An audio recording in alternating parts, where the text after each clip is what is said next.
Dear students, मैं आपको इस वीडियो में क्लास 9th का मॉर्निंग शिफ्ट वाला एक पेपर है जो 22-23 का है। अब चाहे आप मॉर्निंग वाली वीडियो देख रहे हो या इवनिंग वाली देख रहे हो, केवीएस या प्राइवेट स्कूल, गवर्नमेंट स्कूल, किसी की भी देख रहे हो, तो जो बच्चे साइंस का एग्जाम देना चाहते हैं ना, उनके लिए वीडियो काफ़ी हेल्पफुल रहेगी। जो बच्चे क्लास 9th में हैं, तो यहाँ पर काफ़ी अच्छे क्वेश्चन है जो आपकी काफ़ी अच्छी तैयारी करवा देंगे। ठीक है, तो आप ध्यान से इसे समझिए और अपने आप आंसर देने की कोशिश कीजिए। बाकी मैं आपको यहाँ समझा रहा हूँ। ठीक है, तो यहाँ पर पहला सेक्शन ए है और सेक्शन ए में बोला which of the following is not an example of chemical change. अच्छा, एक बात और बोलूँ, मैं इसकी ऑफिशियल आंसर की भी आपको लास्ट में दिखा दूंगा, आप वो भी मैच कर लेना। पहले हम थोड़े से इसमें एमसीक्यू कर लेते हैं। हिंदी इंग्लिश दोनों बच्चे ध्यान से देखना। ठीक है ना, निम्नलिखित में से कौन रासायनिक परिवर्तन का उदाहरण नहीं है? देखो, केमिकल चेंज वो होते हैं बच्चों जो एक बार बदल जाए वापस ना आ पाए, इसमें नई चीज जो है बन जाती है। जैसे हम लोहे पर जंग लग जाता होता है ना, तो वो, या पेड़ की उम्र बढ़ गई, ग्रोथ ऑफ ट्री, ये क्या है? Chemical change. तो इसके बोले कौन से केमिकल चेंज नहीं है? तो मोमबत्ती का पिघलना केमिकल चेंज नहीं है। क्यों? क्योंकि मोमबत्ती पिघलेगी, दोबारा से फिर से हार्ड हो जाएगी, इसलिए इसका आंसर क्या आएगा? सी आएगा। फिर नेक्स्ट है, ये कह रहा है सेकंड क्वेश्चन में कि तरल प्रवाह का गुण दर्शाते हैं। जो तरल होते हैं ना, मतलब लिक्विड होते हैं, मतलब तरल बहते हैं, फ्लूइड जो होते हैं वो बहते हैं, फ्लो होते हैं।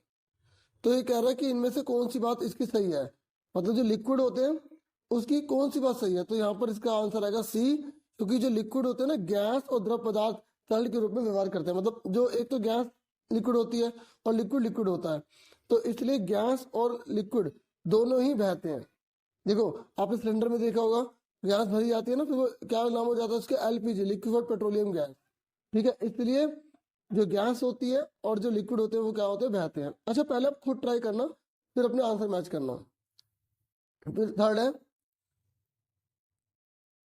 रमेश अपने शिक्षक द्वारा आगे की मेज पर रखे गए नमूनों को देख रहा है। ठीक है, और निम्नलिखित में कौन सा शुद्ध पदार्थ का उदाहरण नहीं है? देखो, यहाँ पर पता है क्या पूछ रहा है आपसे? प्योर सब्सटेंस पूछ रहा है कि इनमें से कौन सा प्योर सब्सटेंस नहीं है। आपकी बुक में चैप्टर 2 है ना, तो उसमें से प्योर सब्सटेंस वाले सारे कर लेना।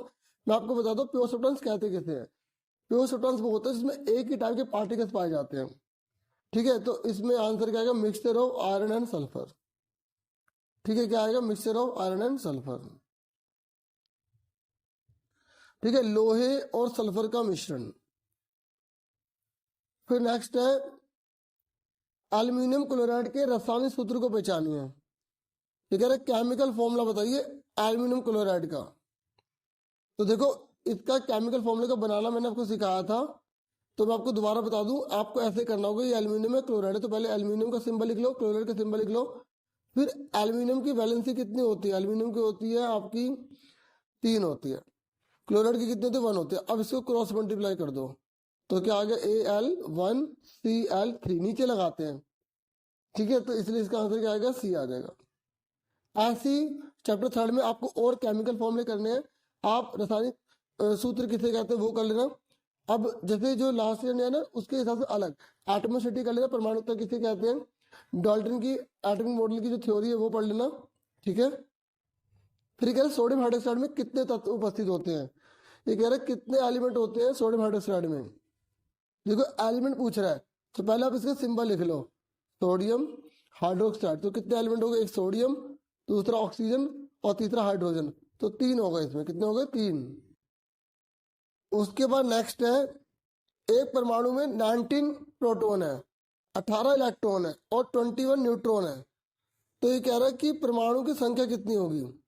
देखो, इंग्लिश में प्रोटॉन, इलेक्ट्रॉन और न्यूट्रॉन आपको दे रखा है, आपसे एटॉमिक नंबर पूछ रहा है। तो मैं आपको बता दूं डियर, जो एटॉमिक नंबर होते हैं वो प्रोटॉन और इलेक्ट्रॉन के बराबर होते हैं।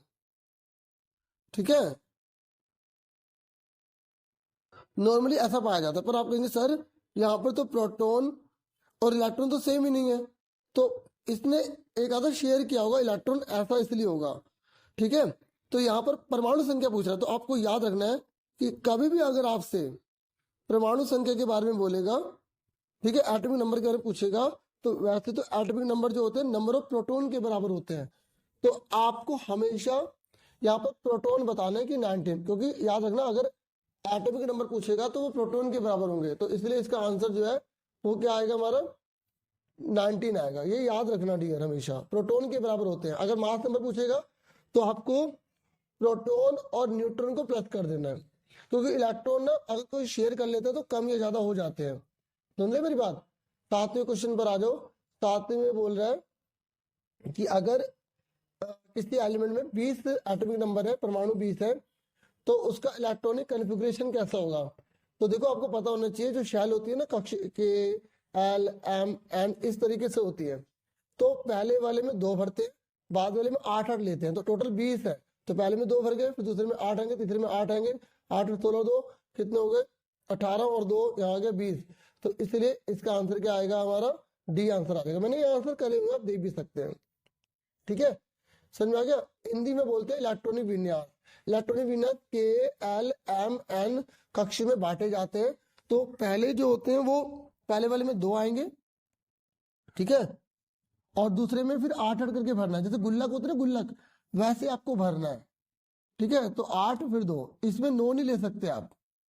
ठीक है, 8 लेने, पहले वाले में 2 ही लेते हैं, 2 से ज्यादा नहीं ले सकते पहले वाले में। ठीक है, उसके बाद नेक्स्ट है, ये कह रहा है कि किसी विलेन में रखी एक कोशिका सिकुड़ जाएगी। मतलब अगर हम किसी सेल को किसी में डालते हैं और वो सिकुड़ जाते, श्रिंक हो जाती है, तो ये पूछ रहा है अगर वो श्रिंक हो जाती है तो इनमें से कौन सा रीजन होगा। ठीक है, देखो ये जो सेल वाला जो श्रिंक वाला है ना क्वेश्चन, ये एग्जाम में ऐसे आने ही आना है। ठीक है, तो सेल में आपने आइसोटोनिक पढ़ा होगा, तो उसके रिगार्डिंग आप अच्छे से एग्जाम में प्रिपेयर करना। ठीक है, तो 8वां क्वेश्चन है ना, इसका आंसर क्या है सी। ठीक है, क्या आंसर है इसका सी। ठीक है, क्लियर हो गया आपको, ये याद रखना सी इसका आंसर है। क्योंकि अगर ये बात कर रहा है ना श्रिंक की, अगर ये श्रिंक की बात करें तो आप बताओगे जो कंसंट्रेशन ऑफ वाटर मॉलिक्यूल होता है ना सेल के अंदर, वो ज्यादा होता है, तभी वो श्रिंक कर जाती है। ठीक है, देन द सराउंडिंग सॉल्यूशन, याद रखना इस चीज को। कोशिका में पानी के अणुओं की सांद्रता आसपास के विलयन से अधिक हो। ये वाटर, मैंने एक लाइन गलत बोली, कंसंट्रेशन की बात बोली थी मुझे। अगर सेल के अंदर कंसंट्रेशन ज्यादा होगा तो सिकुड़ेगी। ठीक है, तो ये करेक्शन कर लेना, सी आंसर है इसका। फिर ये नेक्स्ट कह रहा है कि कार्टिलेज जो है वो कहाँ पाया जाता है। हमारा जो कान होता है ना, बाहर का हिस्सा कान का, उसे कार्टिलेज का बना होता है वो। फिर ये 10th क्वेश्चन कह रहा है कि किसी वस्तु के विस्थापन के संबंध में कौन सी बात सत्य है। देखो आपको पता होना चाहिए, मैं इंग्लिश में डिस्प्लेसमेंट बोलते हैं, तो डिस्प्लेसमेंट कर बोलना पता है, जैसे पहला पॉइंट है, ये लास्ट पॉइंट है, इसके बीच की जो सबसे मिनिमम डिस्टेंस होती है उसे डिस्प्लेसमेंट कहते हैं। The displacement is the shortest distance. विस्थापन जो दूरी की जो दूरी है ना, दूरी 2 पॉइंट के बीच की जो सबसे छोटी दूरी होती है, जो सबसे छोटी दूरी होती है उसे हम क्या बोलते हैं, विस्थापन कहते हैं। तो ये कह रहे हैं कौन सी बात सत्य है। तो आपको याद रखना डियर कि जो डिस्प्लेसमेंट होता है उसका मैग्नीट्यूड भी होता है और उसकी डायरेक्शन भी होती है। तो इसका आंसर क्या आएगा, ए आएगा। क्या आएगा इसका आंसर, ए। ठीक है, डिस्प्लेसमेंट का एक मैग्नीट्यूड भी होता है, उसकी डायरेक्शन भी होती है। फिर उसके बाद नेक्स्ट है, ये कह रहे हैं 80 किलो और 20 किलो वाले 2 पिंड है। ठीक है, एक 20 न्यूटन का, दूसरा 60 न्यूटन का है, तो दोनों के एक्सेलरेशन की रेशियो निकालनी है। ठीक है, किसकी रेशियो निकालनी है, एक्सेलरेशन की रेशियो निकालनी है। तो आपको क्या करना होगा, दोनों के पहले एक्सेलरेशन निकालना होगा, फिर उसकी रेशियो निकालनी होगी। ठीक है, तो आपको फॉर्मूला पता होना चाहिए, F इज इक्वल टू होता है M मल्टीप्लाई A। ठीक है, समझे मेरी बात। तो आपसे ए की रेशियो पूछ रहा है, ए की, तो पहले वाले का निकालो ए, पहले वाले का ए कितना आएगा, एफ कितना है 20 बटे 80। देखो मेरी बात सुनो, अगर हमें ए निकालना होता है तो एफ बटे में हम एम कर देते हैं।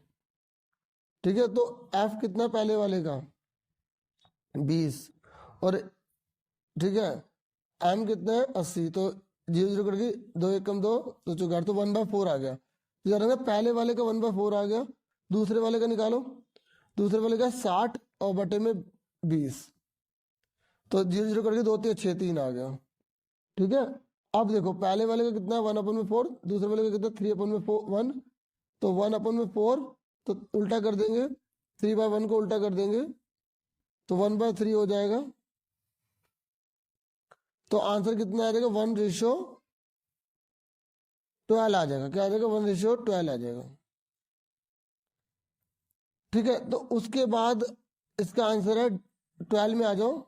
ये कह रहा है अगर 20 मीटर पर सेकंड के निरंतर वेग से चलती हुई 2000 किलोग्राम की गाड़ी का संवेग कितना होगा।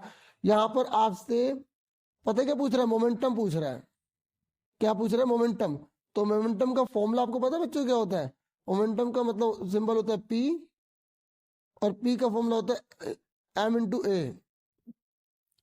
ठीक है, तो M कितना है आपका 2000, और A कितना है आपका 20। ठीक है, तो इस तरीके से आप इसको मल्टीप्लाई करो, 2 दूनी कितना होगा 4, 1 2 3 4 जीरो लग गई, 1 2 3 4 जीरो लग गई। तो इसका आंसर कितना है, 4 × 10⁴। तो इसलिए इसका आंसर देखो मैंने कर भी रखा है, तो इसका आंसर क्या आएगा, सी आ गया। ठीक है, संवेग का फॉर्मूला रखना P = M×A। M मतलब मास, मतलब द्रव्यमान।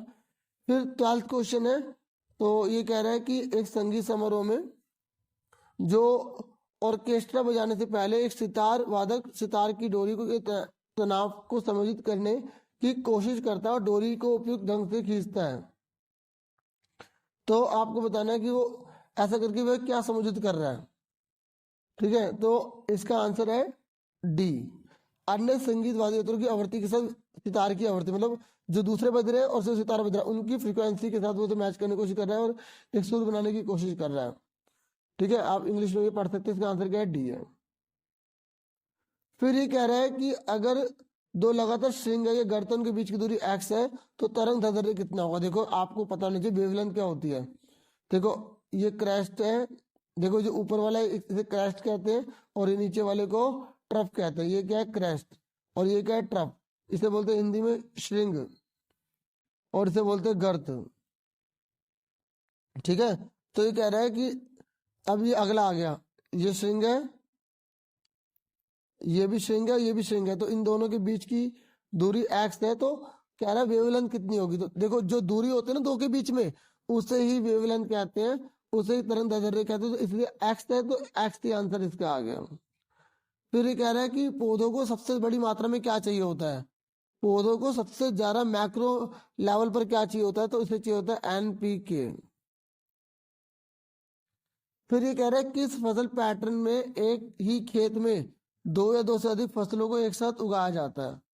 जब किसी जमीन पर 2 या 2 से अधिक को एक साथ उगाया जाता है उसे हम बोलते हैं मिक्स क्रॉपिंग। क्या बोलते हैं, मिक्स क्रॉपिंग। और इंटर क्रॉपिंग मतलब जब एक ही खेत में अलग अलग फसलें हम उगा रहे हैं ना, तो उसको बोलेंगे। जब हम, ठीक है, तो आपको जो पूछा जाए उसका आंसर आपको देना है। बाकी थोड़ा इसके ऊपर और स्टडी कर लेना बुक से, इंटरक्रॉपिंग और मिक्स क्रॉपिंग में डिफरेंट आ जाता है। फिर ये कह रहा है 17वां क्वेश्चन, ये कह रहा है दुधारू पशुओं को संतुलित आहार दिया जाता है। ये कह रहा है जो बैलेंस डाइट दी जाती है जो मिल्किंग एनिमल होते हैं। ठीक है, और ये कह रहा है बैलेंस डाइट जो है अगर देते हैं ना पशुओं को, तो इनसे दूध ज्यादा निकलता है। तो दोनों सही है, रीजन भी ठीक है। तो देखो सबसे पहले ऐसा कोई भी क्वेश्चन है पहले चेक किया करो ट्रू है फॉल्स है। जब ट्रू हो तो चेक किया करो क्या ऊपर वाली लाइन नीचे की वजह से है। कुछ सोचो, वो कह रहा है कि जो है ना उनको बैलेंस डाइट देते हैं, क्यों देते हैं, क्योंकि वो ज्यादा दूध दे पाए, इसलिए ये आंसर है इसका। फिर ठीक है, फिर 19वें पे आ जाओ। ये 18 पे 18 तो हो गया ना हमारा, ये अभी 17 हुआ है, अब 18 पे आ जाओ। 18 में कह रहे हैं वस्तु तैरती है यदि वह तरल की मात्रा को विस्थापित करती है जिसका वजन वस्तु के वास्तविक वजन से अधिक होता है। तो देखो ये बिल्कुल ट्रू लिखा है, तैरते समय वस्तु नीचे की ओर कोई नेट बल अनुभव नहीं करती, तो ये तो गलत लिखा है। ठीक है, तो इसका आंसर जब ए सही है आर गलत है, तो हम किस पर टिक करते हैं, यहाँ पे ऑप्शन लिखे थे ना, जब ए सही है आर गलत है तो इसका सी आंसर आ जाएगा। अब जब आप आंसर की में देखोगे ना तो उसमें गलत छपा हुआ है, तो इसको मत देखना। ठीक है, आंसर ये जो मैं बता रहा हूँ वो देखना। तो ये 19 है, तो ये कह रहा है the inner living of intestine has tall epithelial cell.